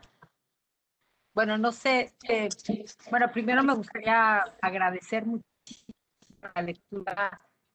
Bueno, Astrid, yo me permití tutearte, yo espero que me puedas llamar por mi nombre, porque en México, no sé si lo que te sustituyen el nombre por el título.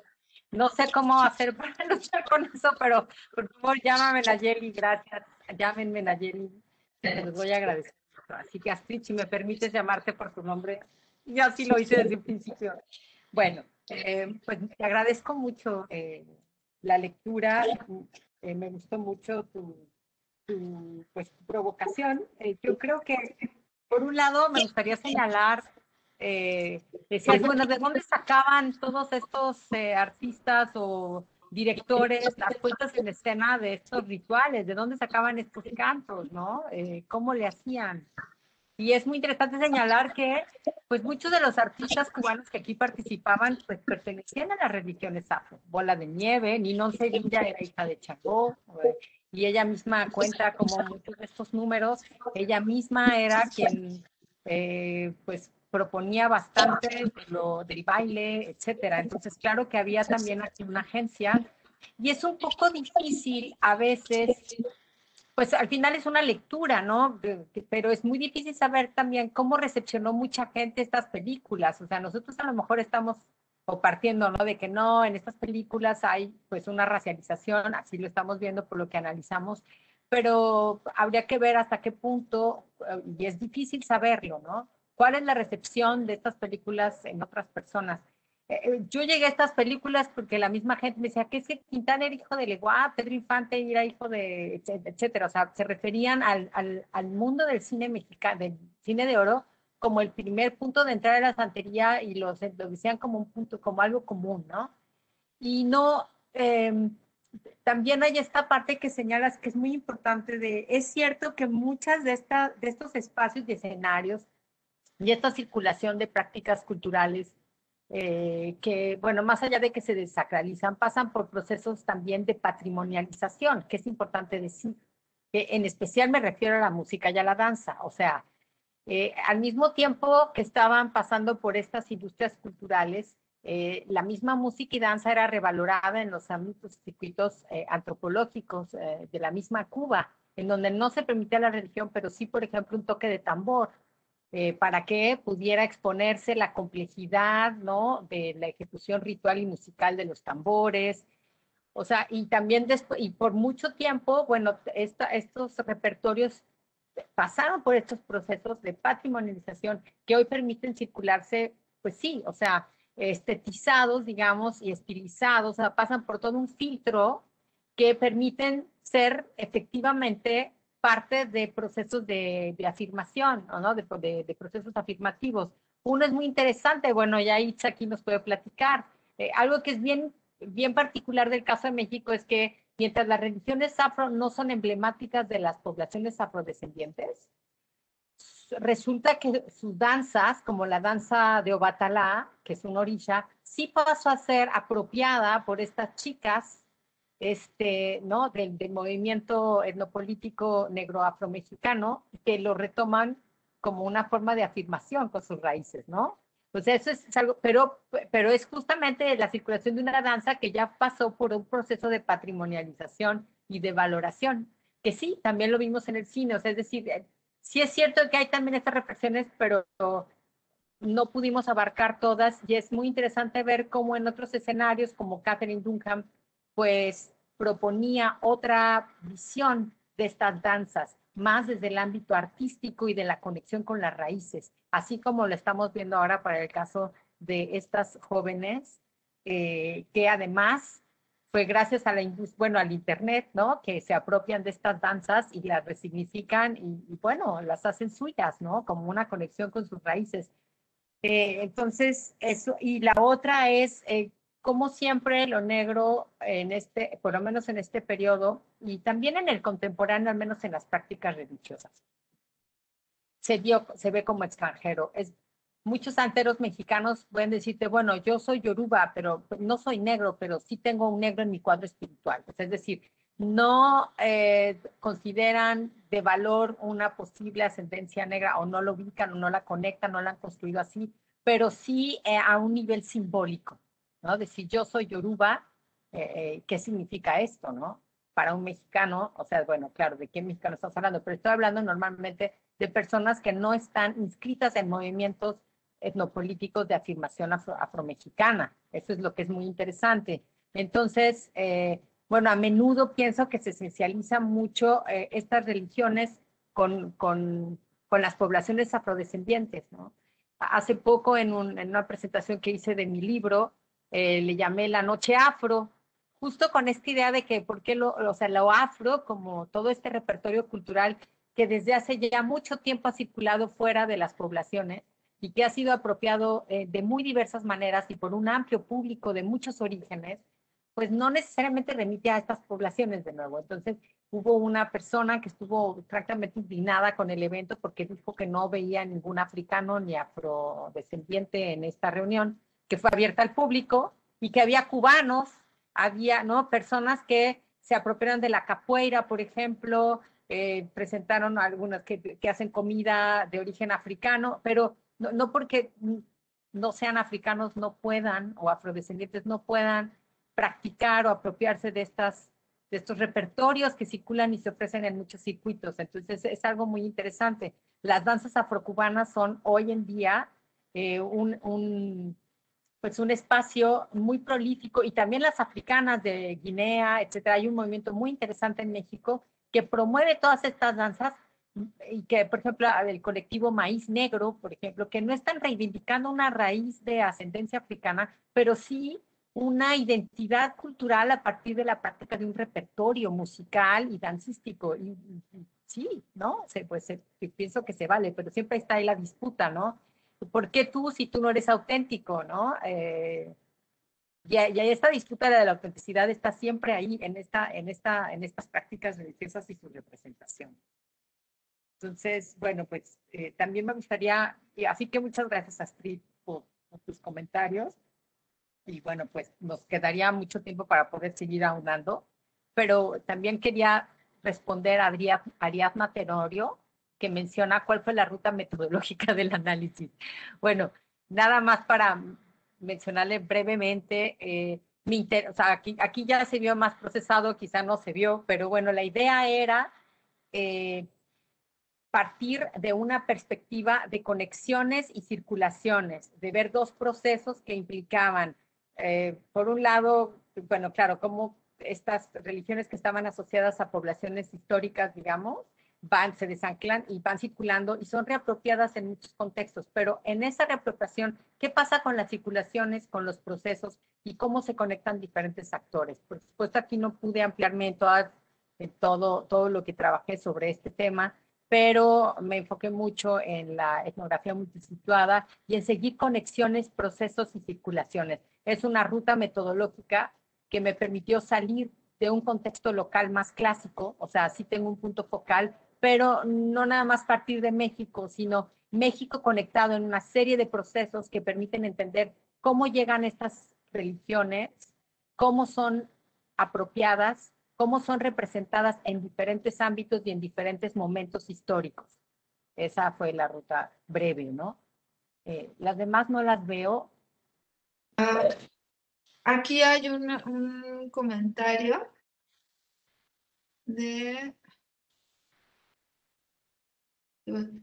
Alejandra Arteaga y dice: saludos a las panelistas, gracias por compartir.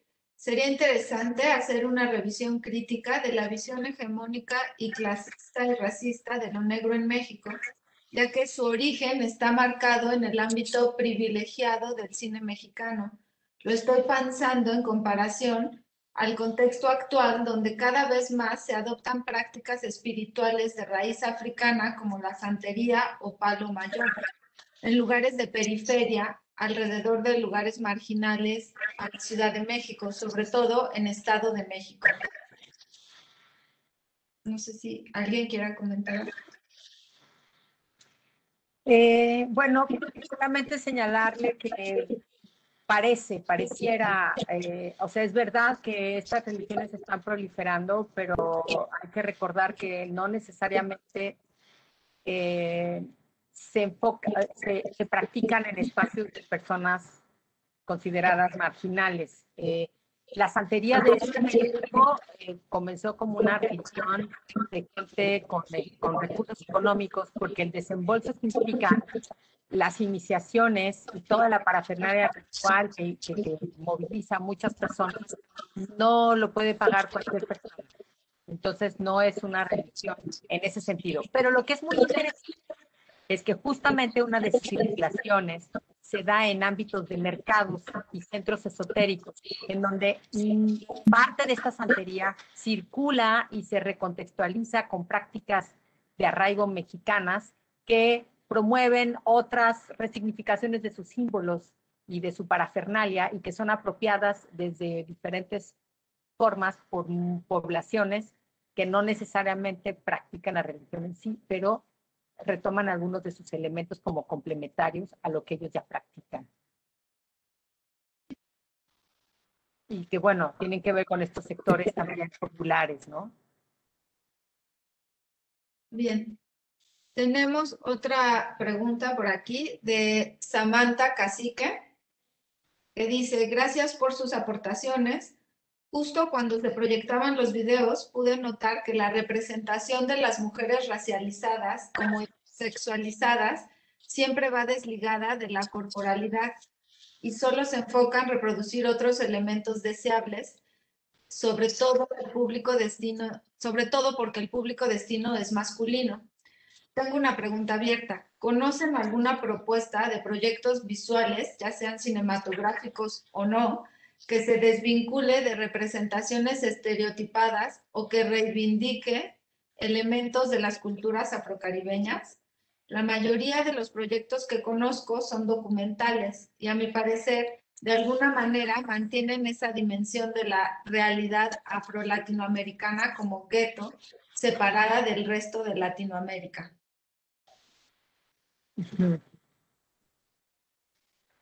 Bueno, sí hay. Que retomen lo de los cultos afrocubanos, por ejemplo, que se hagan un poco de fresa y chocolate, por ejemplo, o es un filme cubano muy famoso que se circuló en México. Aunque bueno, hay que decir que es que el cine en México sobre los rituales, la verdad es muy pobre, desde mi punto de vista siempre ha reproducido estos estereotipos de la brujería. Bueno, el vudú creo que fue el primero de todo, pero que están muy vinculados con la Santa Muerte. Por ejemplo, ¿no? El de Alex de la Iglesia de Perlita Durango es un clásico, ¿no? De estas representaciones. Pero me remitiría más a las películas cubanas, algunas de las cuales pues hablan de la vida cotidiana, en donde la santería, obvio, y el palomonte y muchas de estas religiones están presentes como parte, pues, de la familiaridad, sin que esto remita necesariamente a los estereotipos que aquí circulan, ¿no? Sobre estas religiones. Pues no, ahorita no, tendría que traer a la mente, disculpo, pero sí le podemos mandar, si nos manda un correito, algunas recomendaciones. Si manda su correo, por favor.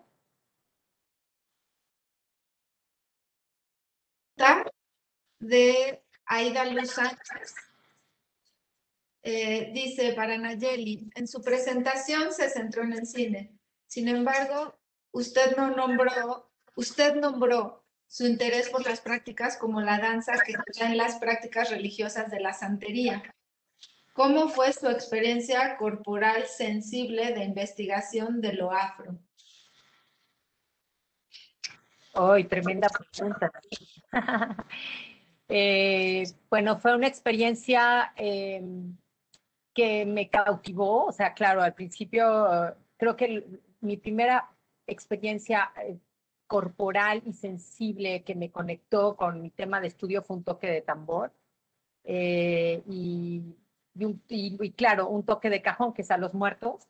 Y es muy interesante experimentarlo, o sea, dejarte que simplemente bailar, o sea, no puedes estar tomando notas, no, es parte de hacer el trabajo de campo, es sentirlo, o sea, esta materialidad que pasa por el cuerpo y que sobre la que pocas veces creo que reflexionamos en aras de la supuesta objetividad, y más si tiene que ver con religiones, porque no es lo mismo cuando estudias danza que cuando estudias religiones, porque siempre está en riesgo, ¿no? Esta supuesta objetividad cuando tú pasas por todas estas experiencias. Sin embargo, yo sí me gustó muchísimo y fue algo que me cautivó, pero también me hizo entender parte de la fuerza de estas religiones, que tiene que ver con esta dimensión corporal tan importante, desde los toques de tambor, las limpiezas, muchas de las cosas que se hacen a partir de esta dimensión son fundamentales y nodales en estas religiones, por lo que esto explica, yo creo que gran parte de su atractivo y de su crecimiento. Entonces, bueno, aquí no voy a ahondar tanto, pero decir que sí me tocó, o sea, es una parte fundamental y que, pues sí, invito a cualquiera a experimentarlo, ¿no? Bailar, sentir ahí el tambor y pues sí, sentir el baile, ¿no? Que a quien no le gusta bailar. Bueno, creo que a algunos no, pero a mí sí. Ahora, una pregunta para Astrid de Tilemi Santiago. Dice, en este fenómeno de refracción, ¿sería más problemático, rondando los linderos de la apropiación cultural, el que quienes retomen esas representaciones creadas desde la mirada colonial fueran personas alejadas de una posición política de identidades racializadas?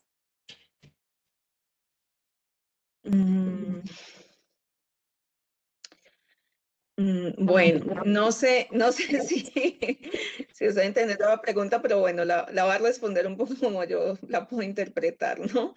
Y es que yo sé que esto de la apropiación cultural genera, bueno, genera así como muchas preocupaciones y culpas y demás, ¿no? Y bueno, yo no es que me haya dedicado a investigar o a teorizar sobre eso, pero bueno, tal vez por encarnar una experiencia racializada, claro, eso, bueno, siento que puedo tener una cierta autoridad, vamos a decirlo así, para dar como un poco mi interpretación. Y yo lo que siento es que el problema con la apropiación cultural para mí, ¿no? Al final no es tanto si, digamos, esas representaciones, un poco como entiendo, estás formulando la pregunta, son creadas o circuladas por personas, no sé si quieres decir eso, ¿no? Si son creadas por personas racializadas o cercanas a la experiencia de personas racializadas, no sé, o a grupos que están movilizados en torno, bueno, a la reivindicación étnica o a la denuncia del racismo, digámoslo así. Yo lo que creo es que para mí en ese sentido lo que menos importa un poco es si esas personas eh, sí, pues son o no racializadas o incluso si están vinculadas de manera fuerte o directa con un movimiento antirracista, me parece que lo importante ahí es como el respeto con el cual se haga esa representación, ¿no? Y se circule. Lo cual para mí implicaría que es necesario investigar aquello que se está representando, ¿no? Investigar justamente en el sentido histórico, un poco como lo que pues presentó Nayeli, lo que hemos como tratado de exponer aquí, ¿no? O sea, justamente para no hacer una representación esencializada, porque siento que si tú no has vivido propiamente, digamos, esa experiencia de racialización o esa experiencia, por ejemplo, no sé, parte de un proceso ritual o un proceso más bien de culto en torno a las religiosidades afrocubanas, pues lo mínimo es que investigues y que trates de investigarlo en su complejidad, ¿no? O sea, que no te quedes solo como con la versión que más circula o la versión eso que mostraba en la televisión, en la película o etcétera, sino que trates de dar cuenta al máximo de la complejidad de esa experiencia y que en esa representación pues trates de hacerlo, no sé si tal vez eso, con todo este problema de la autenticidad, no sé hasta qué punto decir de la manera más auténtica, pero por lo menos sí de la manera más amplia y compleja, ¿no? Justamente para evitar el problema del esencialismo, porque justamente siento yo que el problema del esencialismo, perdón, es lo que llevaría o podría llevar a hacer estas representaciones estereotipadas, ¿no? Obviamente pues yo creo que eso depende, o sea, hay temas más sensibles que otros, ¿no?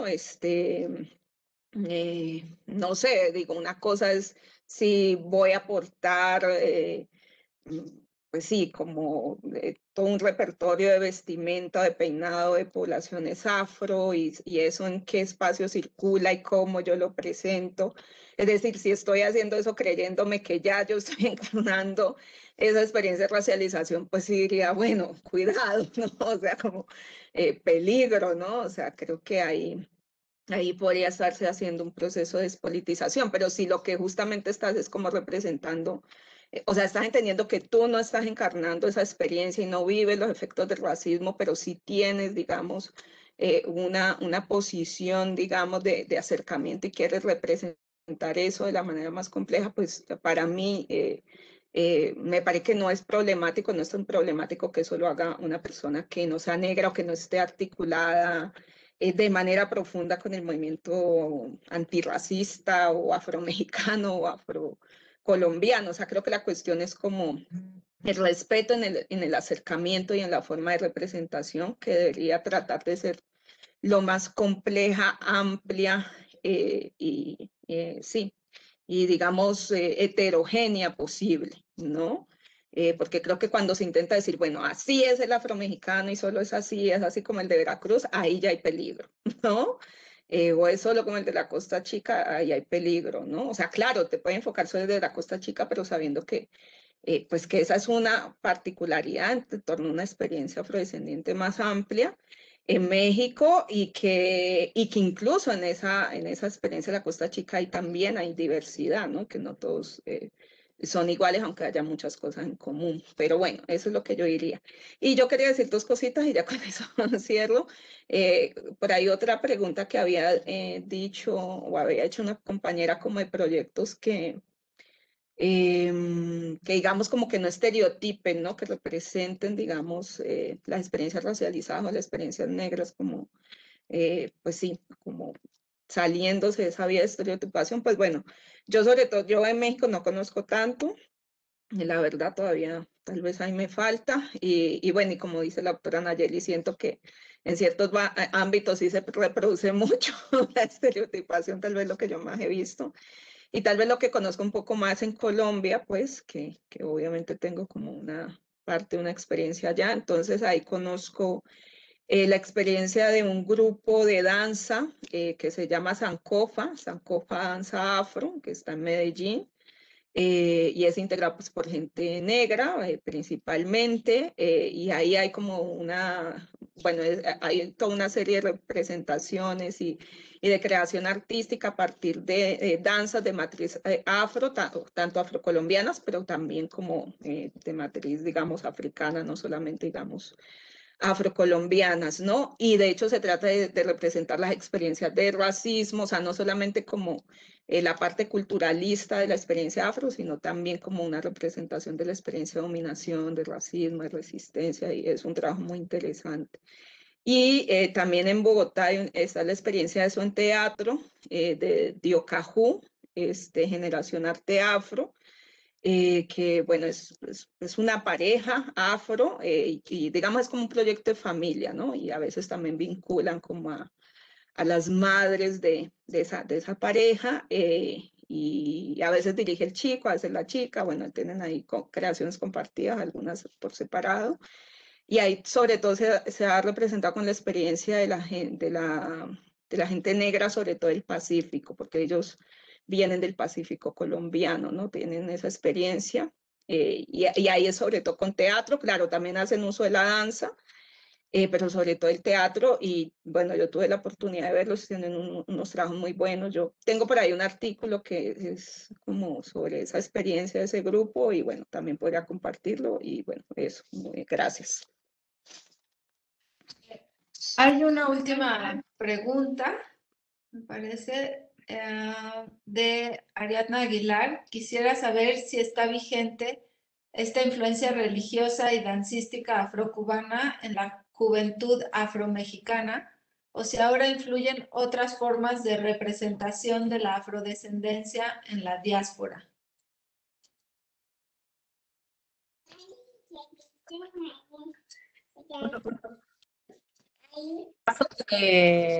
La danza de Obatalá, quizá aquí, bueno, la parte de las influencias de la religión afroamericana en esta zona de las poblaciones afromexicanas todavía no es muy visible. Y lo que me ha tocado experimentar es a partir de esta valoración en este movimiento etnopolítico. No sé si Itza ha visto algo más, pero sí me llama la atención, bueno, ahorita le dejo la palabra, de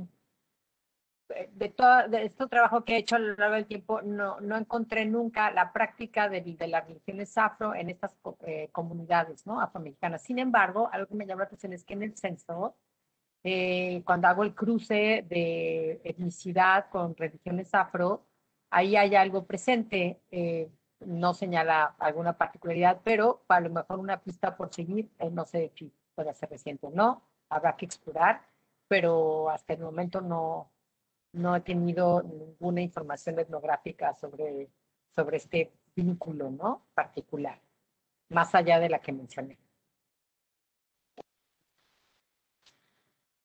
No sé si Isa. No, desde mi perspectiva tampoco, es decir, lo que sucede con la danza batalá tiene que ver con procesos de etnogénesis, particularmente el hecho de como observar diferentes elementos en la vida cotidiana que pudieran argumentar de cierta forma la presencia afro, ¿no? Es decir, bajo esta discusión política de cómo se construye la etnicidad, no solamente afro, sino indígena en México, cómo demostrar hasta cierto punto que sí hay personas afrodescendientes, y uno de esos elementos, entre muchísimos otros más, fue retomar bailes y danzas de origen o de matriz africana y afrodescendiente. Sin embargo, me parece que los estudios sobre religión y afrodescendencia en México particularmente, pues los ha hecho la doctora Citlali Quecha del Instituto de Investigaciones Antropológicas, y justo algunas de sus investigaciones tienen que ver más con el cambio religioso del catolicismo a las diferentes formas de cristianismo, ¿no? Sobre todo en la Costa Chica.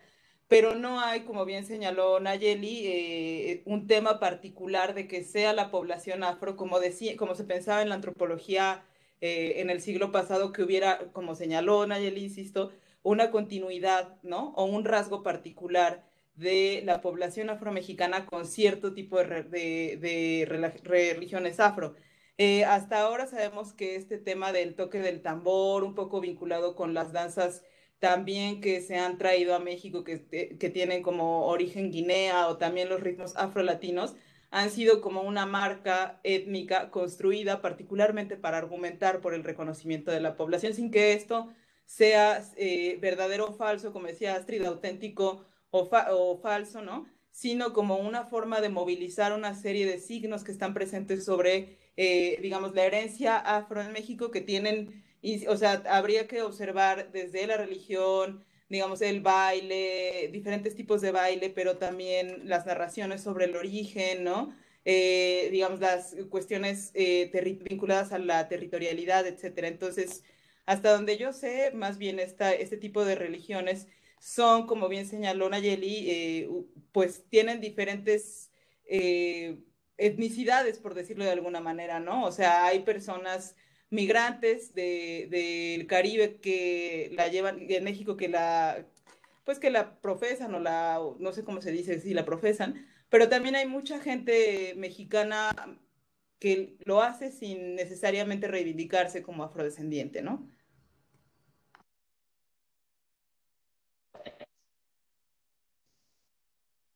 Bien, pues, ¿me escuchan? Si no, parece que ya no hay de momento más comentarios o preguntas, pues les agradecemos a las panelistas, a Astrid, a Nayeli. Nada más les recordamos que la siguiente sesión se llevará a cabo por esta misma plataforma el próximo miércoles 28 de abril a las 16 horas. Será la sesión 3, que lleva el título de Las mujeres y la búsqueda de la libertad en la frontera entre México y Estados Unidos en el siglo XIX, donde la ponente invitada es la doctora María Camila Díaz Casas, de la Pontificia Universidad Javeriana de Bogotá, y comentará la doctora Carolina González Undurraga, directora del Centro de Estudios de Género de la Universidad de Chile. Moderará la doctora Itza Varela Huerta, profesora investigadora del Colegio de México. Pues no me resta más que darles las gracias nuevamente al Colegio de México, al Centro de Estudios Sociológicos y al Programa Interdisciplinario de Estudios de Género, y a todos y todas las asistentes. Gracias. Muchas gracias, Maricruz. Muchas Gracias. Gracias a todos. Gracias, que Luego. estén muy bien. Nos vemos en la Adiós. siguiente sesión. Gracias. Adiós. Chao. Gracias.